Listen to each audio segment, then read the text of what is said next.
नमस्कार दोस्तों, GK by Ajay Kuleri channel पर आपका हार्दिक स्वागत है। आज हम प्राचीन भारत के इतिहास में मौर्य वंश टॉपिक का अध्ययन करते हैं।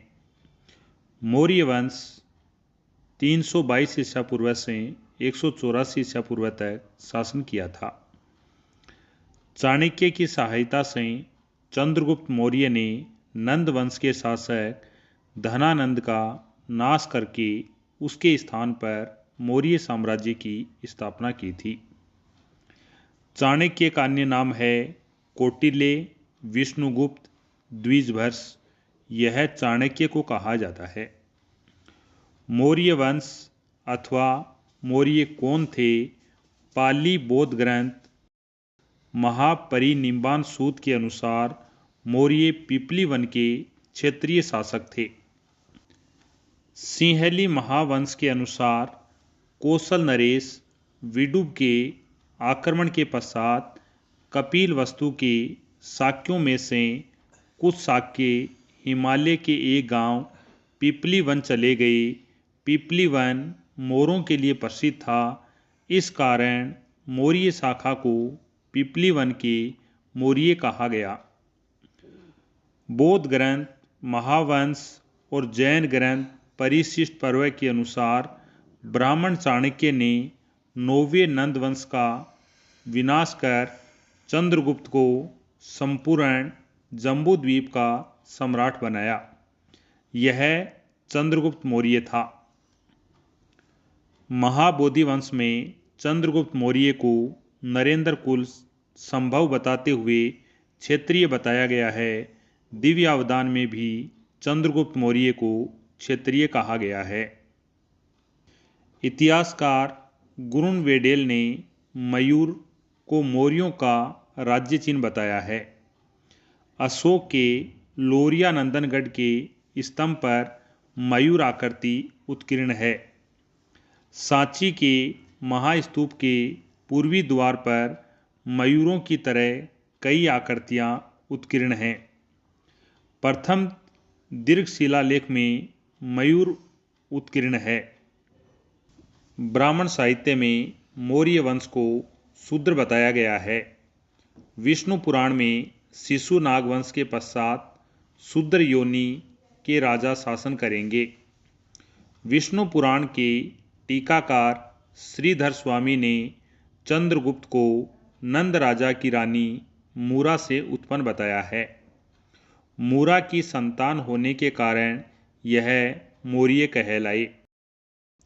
सोमदेव का कथा सरित सागर और क्षेमेंद्र की वृहत कथा मंजरी में चंद्रगुप्त की उत्पत्ति शूद्र से बताई गई है। उन्हें पूर्वानंद सूत की संज्ञा देते हैं। मुद्रा राक्षस ग्रंथ के टीकाकार गुंडीराज ने चंद्रगुप्त को नंद वंश के क्षेत्रीय शासक स्वार्थ की शूद्र रानी मूरा से उत्पन्न पुत्र बताया है। नंद वंश के क्षेत्रीय वंश के शासक स्वार्थ की 2 रानियां थी। क्षेत्रीय रानी सुनंदा और शूद्र रानी मूरा थी। विशाखदत्त का मुद्रा राक्षस गुप्त काल में लिखा गया, परंतु मुद्रा राक्षस की विषय वस्तु मौर्य काल की है। मुद्रा राक्षस ग्रंथ में विशाखदत्त ने नंद वंश के शासकों को उच्च कुल का बताया है तथा चंद्रगुप्त मौर्य को निम्न कुल वर्सल कुलहीन निम्न कुल से संबंधित बताया है। मुद्रा राक्षस ग्रंथ के रचनाकार विशाखदत्त हैं। मुद्रा राक्षस की रचना गुप्त काल में की गई थी। मुद्रा राक्षस की विषय वस्तु मुद्रा राक्षस गुप्तकालीन कृति है, परंतु विषय वस्तु मौर्यकालीन है, जो कि वृहत कथा कोश से ली गई है। इसमें नंद वंश के राक्षस नामक अमात्य का विवरण मिलता है। यूनानी इतिहासकार जस्टिन ने मौर्यों को सामान्य कुल से उत्पन्न बताया है। कौटिल्य कृत अर्थशास्त्र में प्रत्यक्ष रूप से पाटलिपुत्र मौर्य शासक लेखक तिथि का उल्लेख नहीं है। यहाँ बताया गया है कि कौटिल्यकृत अर्थशास्त्र में प्रत्यक्ष रूप से पाटलिपुत्र मौर्य शासक लेखन तिथि का उल्लेख नहीं है, परंतु एक उद्धरण में लिखा है कि रचयिता ने भारत को दासता से मुक्त करवाया। इस आधार पर मौर्यों को नंदों का दास मान सकते हैं। स्पूनर ने मौर्यों को पारसिक बताया है। चंद्रगुप्त मौर्य ने 322 ईसा पूर्व से 298 ईसा पूर्व तक शासन किया था। चंद्रगुप्त मौर्य का जीवन परिचय। चंद्रगुप्त मौर्य के आरंभिक जीवन की जानकारी मुख्य रूप से बौद्ध साहित्य से प्राप्त होती है। जैन साहित्य व यूनानी साहित्य भी आंशिक जानकारी देते हैं। चंद्रगुप्त मौर्य का जन्म पाटलिपुत्र में हुआ था। घर वालों ने शिकारी को बेच दिया था। जंगल में राजकिलम खेल खेल रहे थे। कौटिल्य ने 1000 कांसार्पण से खरीद लिया। तत्पश्चात तक्षशिला ले गई। तक्षशिला में चंद्रगुप्त ने 8 वर्षों तक शिक्षा ग्रहण की। इस दौरान नंदों के विरुद्ध योजना हेतु सिकंदर से मिले और अपने व्यवहार के कारण चंद्रगुप्त से सिकंदर नाराज हो गया। चंद्रगुप्त का नामोल्लेख यूनानी इतिहासकारों ने किया है। सेंड्रोकोटस चंद्रगुप्त मौर्य को मेगस्थनीज, स्ट्रेबो, जस्टिन ने कहा है। चंद्रगुप्त मौर्य को एंड्रोकोटस, एरियन व प्लूटार्क ने कहा है। चंद्रगुप्त मौर्य को सेंड्रोकोप्टस, फिलार्कस ने कहा है। 1793 ईस्वी में विलियम जोन्स ने सेंड्रोकोटस की पहचान चंद्रगुप्त मौर्य के रूप में की गई है। चंद्रगुप्त मौर्य की संज्ञा का प्राचीनतम और एकमात्र अभिलेखीय साक्ष्य रुद्रदामन का जूनागढ़ अभिलेख है। कहने का अर्थ यह है कि रुद्रदामन के जूनागढ़ अभिलेख में चंद्रगुप्त संज्ञा का प्राचीनतम और एकमात्र अभिलेखीय साक्ष्य है। मगध पर आक्रमण। चंद्रगुप्त मौर्य ने अपना प्रथम अभियान मगध पर किया, परंतु असफल हुए। यहाँ पर गर्म रोटी की कहानी चर्चित हुई, जिसका उल्लेख मुद्रा राक्षस महावंश कथा सरित सागर में मिलती है। इस कहानी में ऐसा था कि एक बुढ़िया रोटी बना रही थी और अपने बच्चे को रोटी खिला रही थी। उस बच्चे ने रोटी को बीच में से तोड़ा तो उसका हाथ जल गया। तब उस बुढ़िया ने कहा कि तेरी तरह ही चंद्रगुप्त मौर्य ने भी मगध साम्राज्य के मध्य में आक्रमण किया था, इस कारण हार गया। उसने अपने बच्चे को कहा कि रोटी को किनारों से तोड़कर खाओ और बताया कि यदि चंद्रगुप्त मौर्य साम्राज्य के चारों ओर किनारों से आक्रमण करता तो विजित हो सकता था। पंजाब व सिंध अभियान। नंद वंश के समय पंजाब सिंध प्रदेश यूनानी शासकों के अधीन था। पंजाब और सिंध का क्षेत्र उत्तरी पश्चिमी भारत में स्थित है। पंजाब व सिंध का शासक मेसिडोन के क्षेत्र फिलिप द्वितीय था, जिसने 359 ईसा पूर्व से 336 ईसा पूर्व तक शासन किया। उसके बाद यहाँ का शासक सिकंदर महान बना। सिकंदर महान ने 336 ईसा पूर्व से 323 ईसा पूर्व तक शासन किया। सिकंदर की मृत्यु के बाद यूनानी शक्ति कमजोर हो गई। यूनान के राज्य का विभाजन किया गया।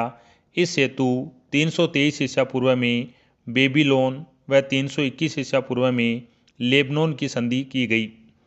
इन संधियों में सिंधु उसके आसपास के क्षेत्रों का उल्लेख नहीं था।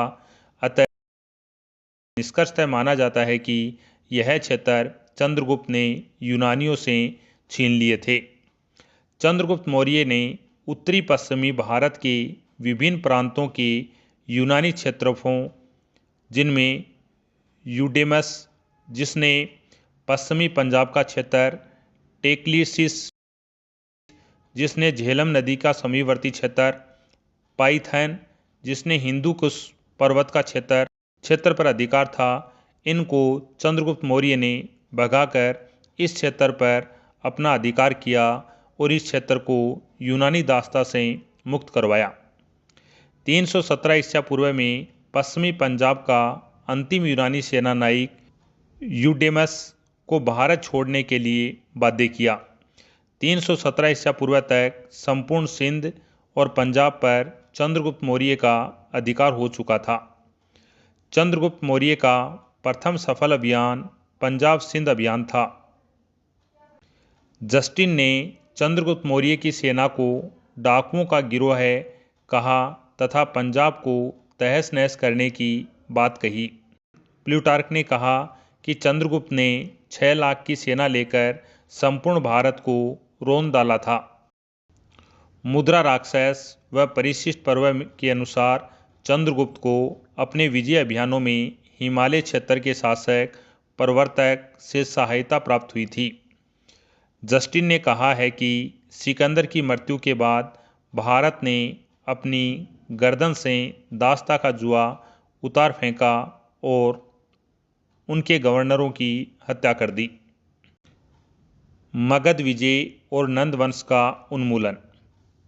मुद्रा राक्षस में विराट गुप्त कहता है कि चाणक्य अपनी बुद्धि से शक, यवन, किरात, कंबोज की एक बड़ी सेना को चंद्रगुप्त के नेतृत्व में लाता है और पाटलिपुत्र को घेर लेता है। कहने का अर्थ यह है कि चाणक्य ने अपनी योग्यता के आधार पर शक, यवन, किरात, कंबोज इन सभी सैनिकों को एक जगह इकट्ठा किया और इनका नेतृत्व चंद्रगुप्त मौर्य ने किया। इस सेना का प्रतिरोध धनानंद व उसके सेनापति भद्रसाल ने किया, परंतु चंद्रगुप्त व प्रवर्तक की सेना विजय हुई। धनानंद युद्ध में मारा गया। बौद्ध ग्रंथ के महावंश के अनुसार बौद्ध ग्रंथ का महावंश कहता है कि धनानंद युद्ध में मारा गया, जबकि जैन ग्रंथ परिशिष्ट पर्व के अनुसार धनानंद को जीवन दान दिया गया था। इस संपूर्ण युद्ध का विवरण मिलिंद पनो ग्रंथ देता है। धनानंद के अमात्य सक्टार ने चंद्रगुप्त मौर्य की सहायता की थी। इस प्रकार 322 ईसा पूर्व में नंद वंश का नाश हुआ तथा चंद्रगुप्त मौर्य के नेतृत्व में मौर्य वंश की स्थापना हुई और पाटलिपुत्र को राजधानी बनाया गया। सेलुकस के साथ संघर्ष और संधि। सिकंदर की मृत्यु के बाद साम्राज्य का विभाजन किया गया और 312 ईसा पूर्व में एंटियोकस का पुत्र सेलुकस निकेटर सीरिया का शासक बना। सीरिया के शासक एंटियोकस की मृत्यु के बाद सेलुकस 312 ईसा पूर्व में प्रमुख बन गया।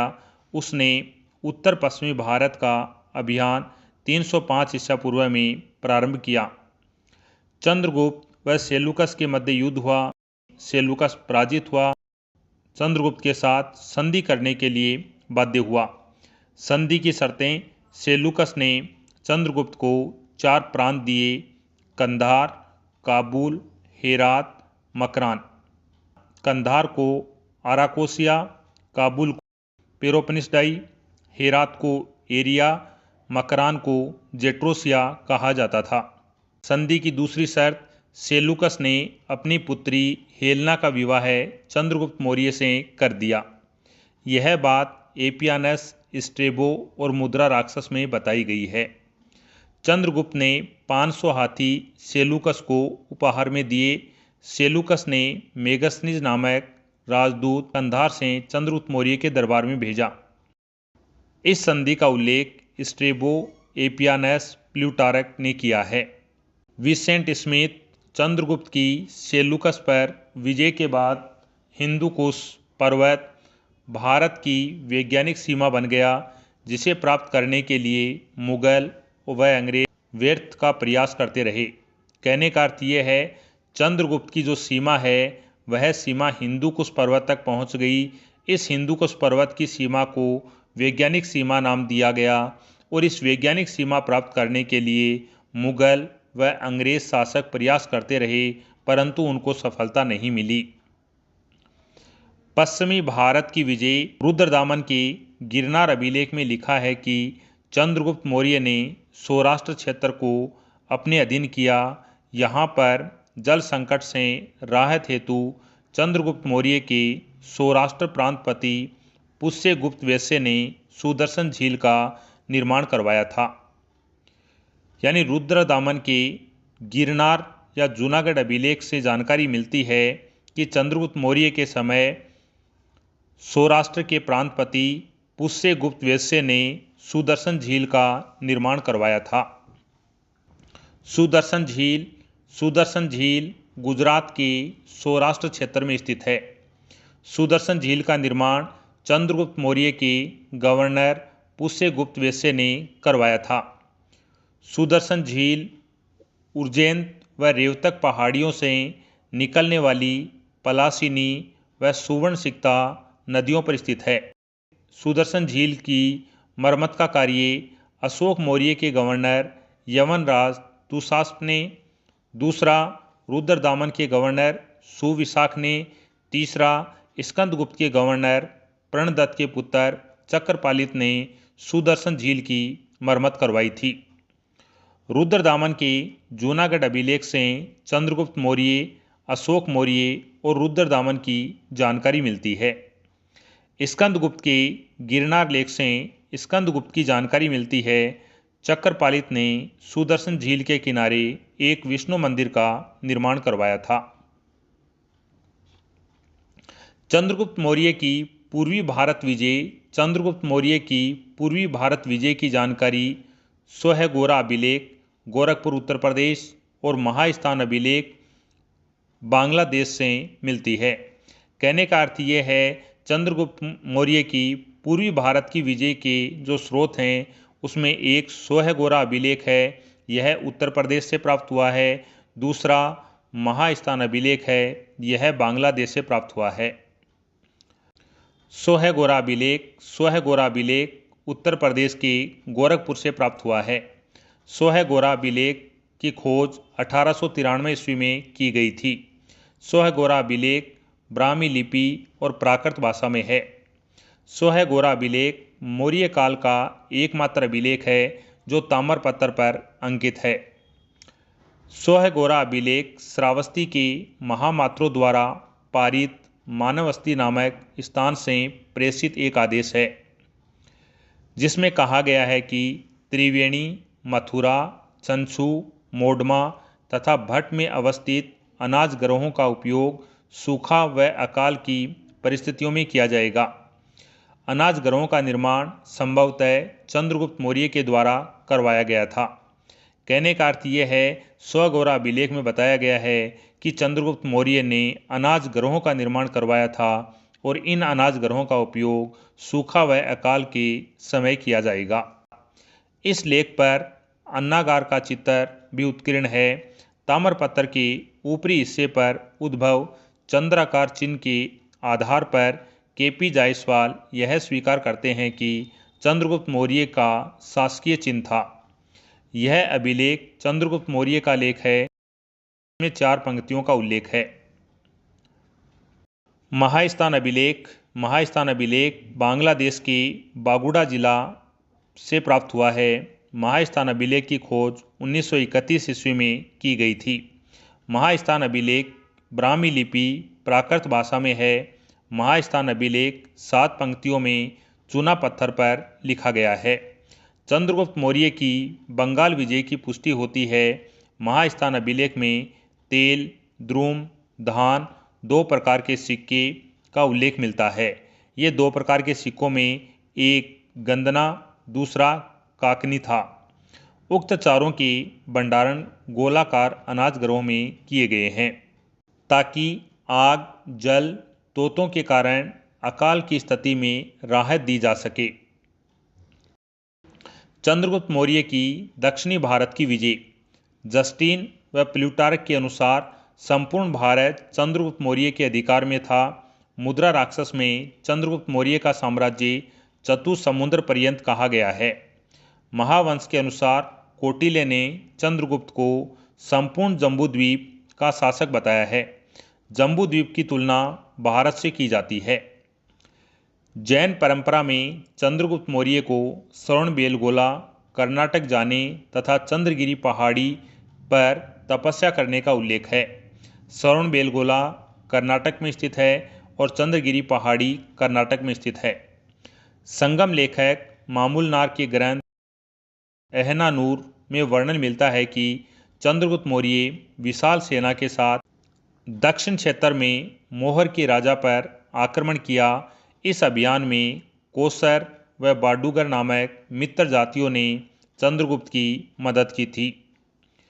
चंद्रगुप्त मौर्य का साम्राज्य नेपाल, बंगाल, मैसूर, कर्नाटक, सौराष्ट्र, गुजरात, हेरात, अफगानिस्तान में फैला हुआ था।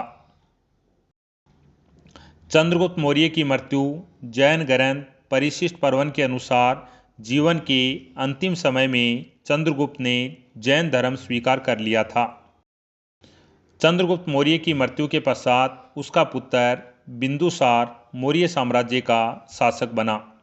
बिंदुसार की माता का नाम दुर्धरा जैन साहित्य में बताया गया है और हेलना भविष्य पुराण में बताया गया है। बिंदुसार के अलग अलग नाम मिलते हैं। वायु पुराण में बिंदुसार को भद्रसार कहा गया है। अन्य पुराण में वारिसार कहा गया है। जैन साहित्य में बिंदुसार को सिंहसेन कहा गया है। चीनी साहित्य में बिंदुसार को बिंदुपाल कहा गया है। पंचजलि के महाभाष्य में बिंदुसार को अमित्रघात कहा गया है। यूनानी लेखक एथिनियस ने बिंदुसार को अमित्रोकेटस कहा है, जबकि स्ट्रेबो ने बिंदुसार को एलिथ्रोकेटस कहा है। बिंदुसार ने साम्राज्य विस्तार का कार्य नहीं किया, बल्कि विरासत में मिले साम्राज्य की सुरक्षा की थी। परंतु तिब्बती इतिहासकार तारानाथ ने बिंदुसार की उपलब्धियों का विवरण बिंदुपाल ने चाणक्य की सहायता से 16 नगर सामंतों तथा राजाओं को परास्त किया तथा पूर्वी और पश्चिमी समुद्रों के बीच संपूर्ण भाग पर अधिकार कर लिया। बिंदुसार के समय 2 विद्रोह हुए थे, एक तक्षशिला विद्रोह है, 2 अवंती विद्रोह है। बिंदुसार ने अपने साम्राज्य को कई प्रांतों में विभाजित कर रखा था, जिसका प्रांतपति उपराजा कुमार होता था। इसकी सहायता हेतु महामातर प्रशासनिक अधिकारी नियुक्त किए गए थे। राजधानी से दूर की अधिकता के कारण विद्रोह हुए, क्योंकि महामातर जनता पर अत्याचार करते थे, जो विद्रोह का कारण बना। तक्षशिला विद्रोह दिव्यावदान के अनुसार बिंदुसार ने अपने सबसे बड़े पुत्र सुसीम को उत्तरापथ की राजधानी तक्षशिला का तथा अपने द्वितीय पुत्र अशोक को मध्य प्रांत की राजधानी उज्जैनी का राज्यपाल नियुक्त किया था। तक्षशिला की जनता ने विद्रोह कर दिया। सुसीम, जो इस समय तक्षशिला का प्रांतपति था, विद्रोह को शांत नहीं कर सका, अतः अशोक को उज्जैनी से तक्षशिला भेजा गया। अशोक ने तक्षशिला का विद्रोह समाप्त किया। बिंदुसार के अंतिम समय में दूसरी बार तक्षशिला विद्रोह हुआ। दूसरी बार विद्रोह का दमन करने हेतु सुसीम को भेजा गया, जिसने विद्रोह का दमन किया था। अवंती विद्रोह सामंत पाशादिका के अनुसार बिंदुसार के काल में अशोक ने अवंती का विलय मगध में किया। इस कारण अवंती में विद्रोह हुआ, जिसका दमन अशोक ने किया था। यह महावंश के अनुसार जानकारी प्राप्त होती है। इस बिंदुसार के विदेशों से संबंध यूनान पर सेलुडिस साम्राज्य का शासन था, जिसकी स्थापना सेलुकस निकेटर ने की थी। बिंदुसार के समय यूनान के शासक एंटियोकस प्रथम ने सीरिया से अपना दूत डाइमेकस को बिंदुसार के दरबार में भेजा था। एंटियोकस प्रथम सेलुकस का उत्तराधिकारी था। स्ट्रेबो के अनुसार स्ट्रेबो ने बताया है कि सीरिया से अपना दूत डाइमेकस बिंदुसार के दरबार में भेजा गया था। डाइमेकस ने मेगसनीज का स्थान ग्रहण किया था। एथिनियस के अनुसार सीरिया के शासक एंटियोकस प्रथम तथा बिंदुसार के मध्य मैत्रीपूर्ण पत्र व्यवहार हुआ, जिसके अनुसार बिंदुसार ने सीरिया शासक एंटियोकस से 3 वस्तुओं की मांग की थी। 1 मीठी अंजीर यानी अंगूर की शराब, 2 सूखी अंजीर और 3 दार्शनिक।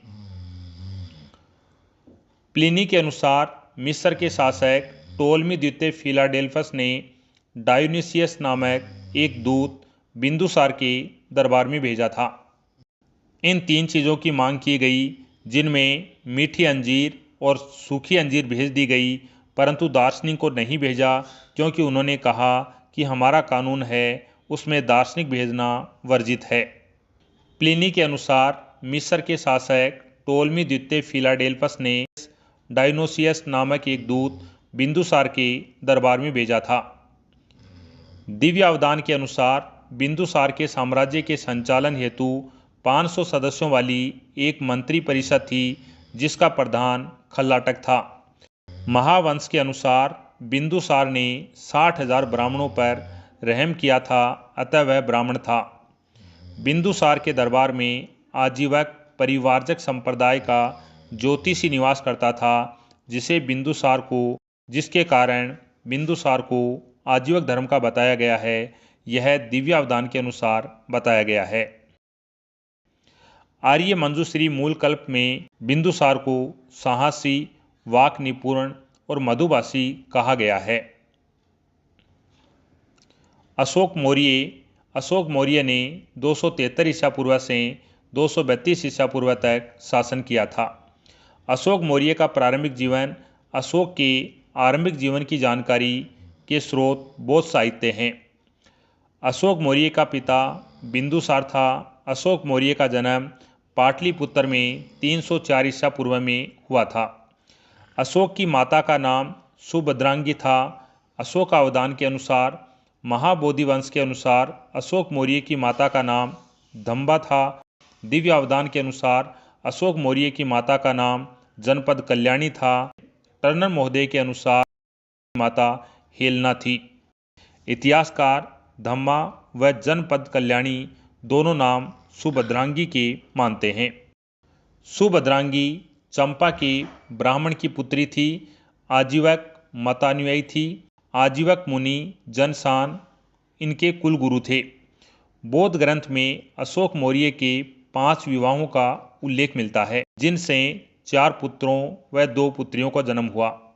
असंधिमित्रा अशोक की प्रथम व लंबे समय तक अशोक की पटरानी रही थी। असंघमित्रा की नृत्यांगना दासी तिष्यरक्षिता थी। कारुवाकी ने रानी का लेख लिखा, इलाहाबाद से प्राप्त हुआ। अशोक के अभिलेखों में उल्लेखित एकमात्र रानी कारुवाकी है। कहने का अर्थ यह है, अशोक के अभिलेख में एकमात्र रानी कारुवाकी का नाम मिलता है। कारुवाकी से उत्पन्न पुत्र तीवर था और उसकी पुत्री चारुमती थी। चारुमती का विवाह क्षेत्रीय देवपाल से हुआ था। देवपाल अशोक की लुम्बिनी यात्रा में साथ था तथा इसने नेपाल में देवपतन नामक नगर बसाया था। नेपाल में ललितपतन की स्थापना का श्रेय अशोक को जाता है। रानी के लेख में तीवर का उल्लेख है, जो अभिलेखों में उल्लेखित अशोक का एकमात्र पुत्र है। कहने का अर्थ यह है, अभिलेखों में अशोक के एकमात्र पुत्र का उल्लेख है, वह है तीवर। पद्मावती अशोक मौर्य के पुत्र कुणाल की माँ थी। कुणाल को धर्म विवर्धन नाम से भी जाना जाता है। कुणाल को तक्षशिला का उपराजा बनाया गया। तिष्यरक्षिता ने कुणाल को अंधा करवा दिया और कुणाल का पुत्र संप्रति पत्नी कंचनमाला थी। तिष्यरक्षिता ने कुणाल को अंधा करवा दिया और कूट आदेश के द्वारा अशोक मौर्य ने तिष्यरक्षिता को मृत्युदंड दिया था। तिष्यरक्षिता ने बोधि वृक्ष को कटवा दिया था, क्योंकि अशोक के बौद्ध धर्म ग्रहण करने के कारण वह नाराज थी। देवी अथवा महादेवी महावंश से जानकारी मिलती है कि देवी विदिशा के श्रेष्ठी की पुत्री थी। इस कारण पटरानी नहीं बन पाई, क्योंकि पटरानी के लिए राजकुमारी होना आवश्यक था।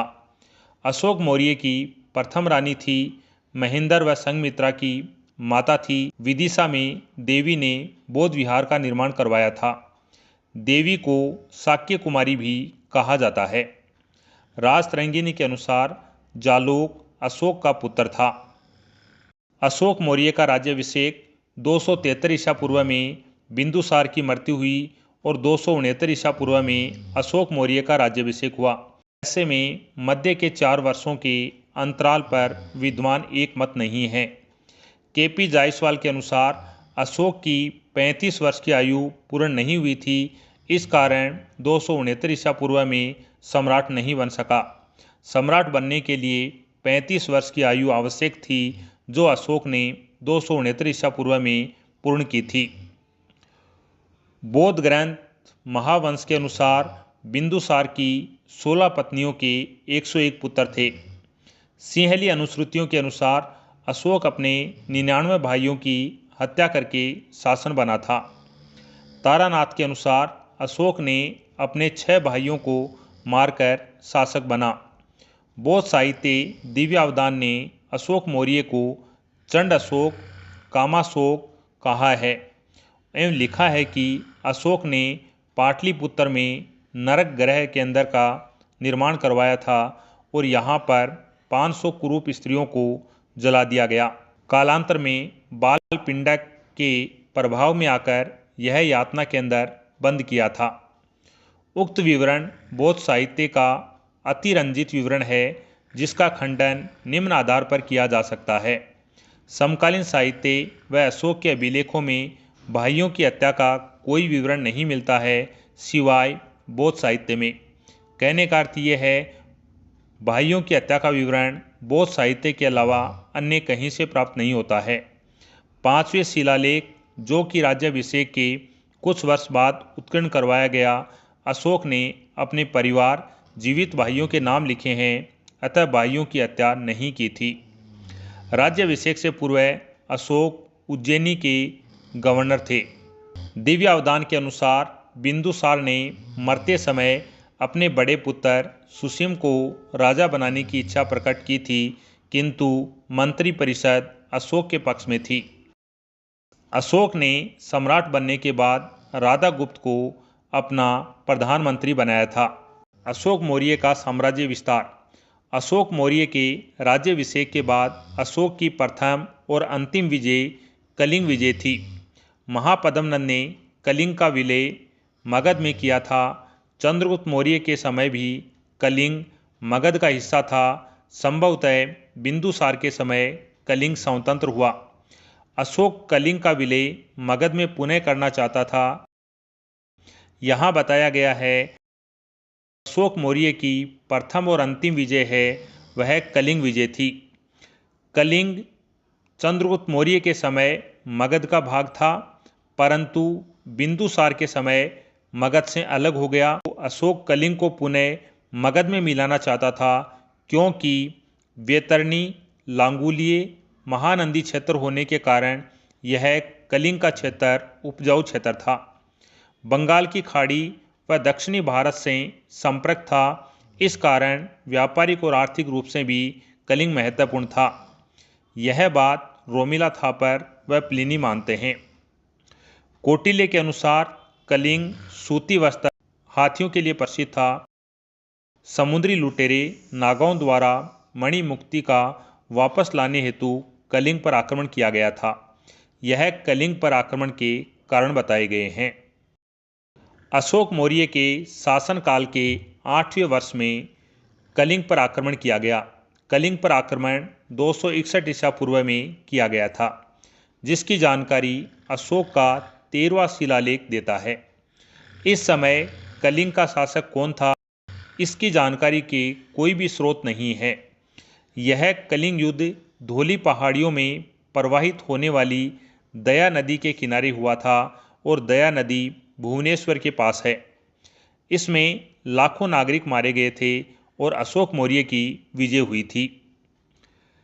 कलिंग युद्ध के परिणाम एक, कलिंग मगध का हिस्सा बन गया तथा कलिंग की 2 राजधानियां बनाई गई, धौली जिसे तोसली कहते हैं, और जोगढ़, जिसे सोमपा कहा जाता है।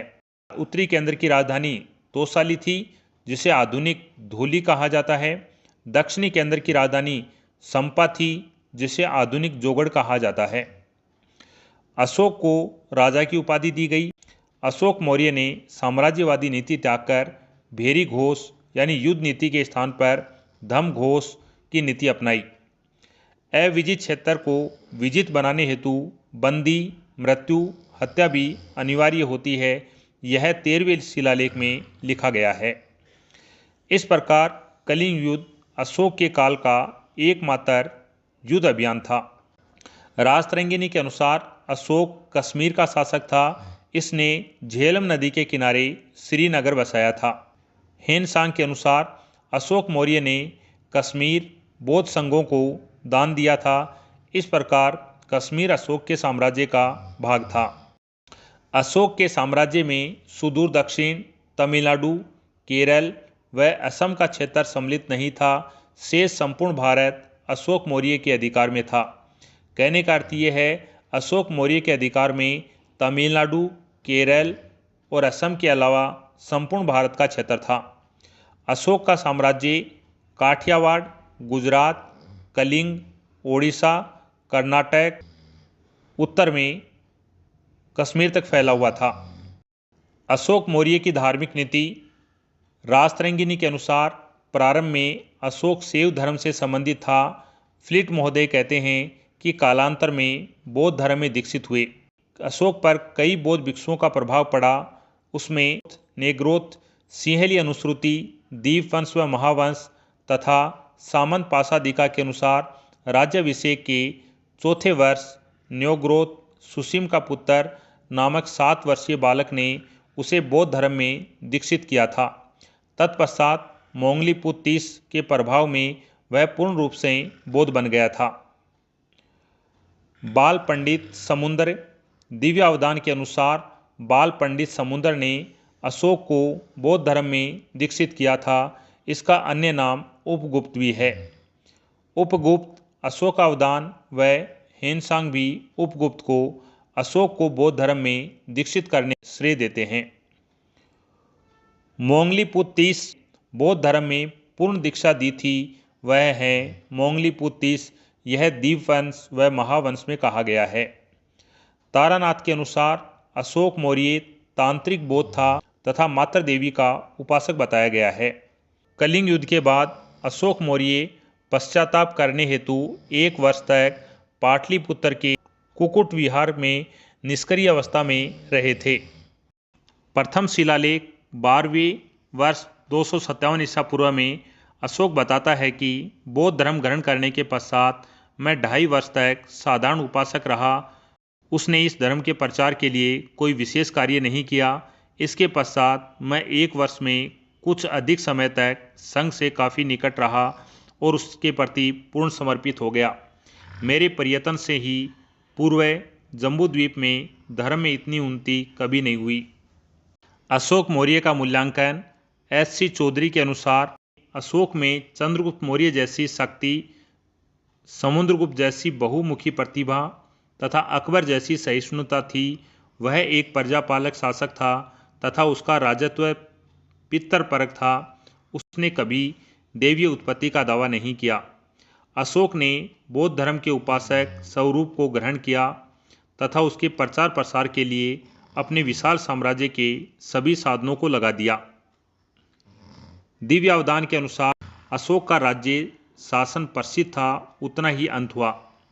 अशोकावदान के अनुसार अत्यधिक दान देने के कारण अशोक के राज्य की आर्थिक स्थिति खराब हो गई।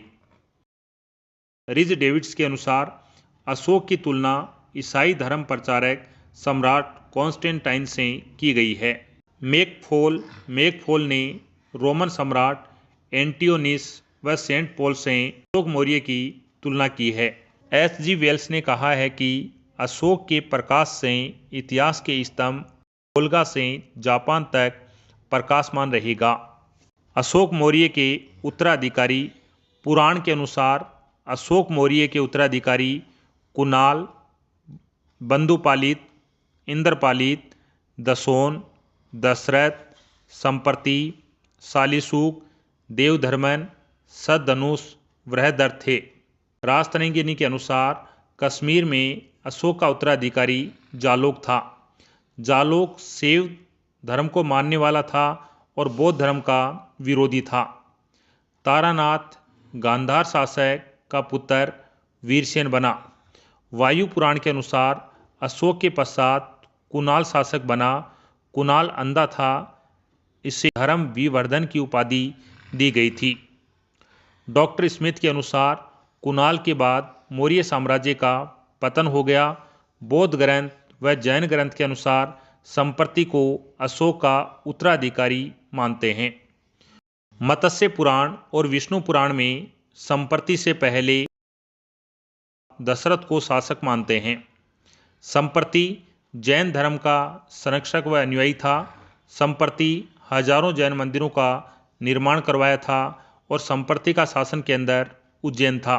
संप्रति को आचार्य सुअस्तिन ने जैन धर्म में दीक्षित किया था। शालीशुक संप्रति के बाद शासक बना। गार्गी संहिता में अधार्मिक, धूर्त, झगड़ालू कहा गया है। शालीशुक अशोक के समान धर्म विजय करने वाला कहा गया है। शालीशुक के समय 206 ईसा पूर्व में यवन शासक एंटियोकस III का काबुल घाटी पर आक्रमण हुआ। बृहदर्थ मौर्य वंश का अंतिम शासक बृहदर्थ था। हर्षचरित्र में बृहदत्त को प्रज्ञा दुर्लभ कहा गया है। बृहदत्त का सेनापति पुष्यमित्र शुंग ने 185 से 184 ईसा पूर्व में बृहदत्त की हत्या कर दी। बृहदत्त ऐतिहासिक रूप से अशोक का 7वां उत्तराधिकारी था।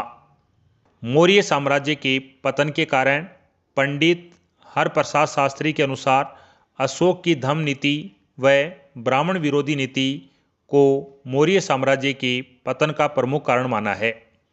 S.C. चौधरी ने अपनी पुस्तक अशोका में ब्राह्मण विरोधी नीति का खंडन किया है। S.C. राय चौधरी ने अशोक की अहिंसात्मक व शांतिवादी नीति को मौर्य साम्राज्य के पतन का कारण माना है। D.D. कौशाम्बी ने आर्थिक संकट को मौर्य साम्राज्य के पतन का कारण माना है। रोमिला थापर मौर्य साम्राज्य के पतन का कारण प्रशासन का अति केंद्रीयकरण व राष्ट्रीय चेतना का अभाव को माना है। D.N. झा ने मौर्य वंश के पतन का कारण अयोग्य उत्तराधिकारी को माना है। निहार रंजन रे ने जनता का विद्रोह मौर्य वंश के पतन का कारण माना है। R.S. शर्मा ने मगध की नवीन प्रौद्योगिकी को मौर्य के पतन का कारण माना है। सुविमलेश चंद्र ने कहा है कि अशोक अदूरदर्शी था। उसे चीन की दीवार की तरह भारत के उत्तर पश्चिमी भाग में दीवार बनानी चाहिए थी। आज के लिए इतना ही। नेक्स्ट वीडियो में हम मौर्य प्रशासन के बारे में अध्ययन करेंगे। आज के लिए इतना ही। नेक्स्ट वीडियो में नेक्स्ट टॉपिक के साथ मिलते हैं। देखने के लिए आपका धन्यवाद।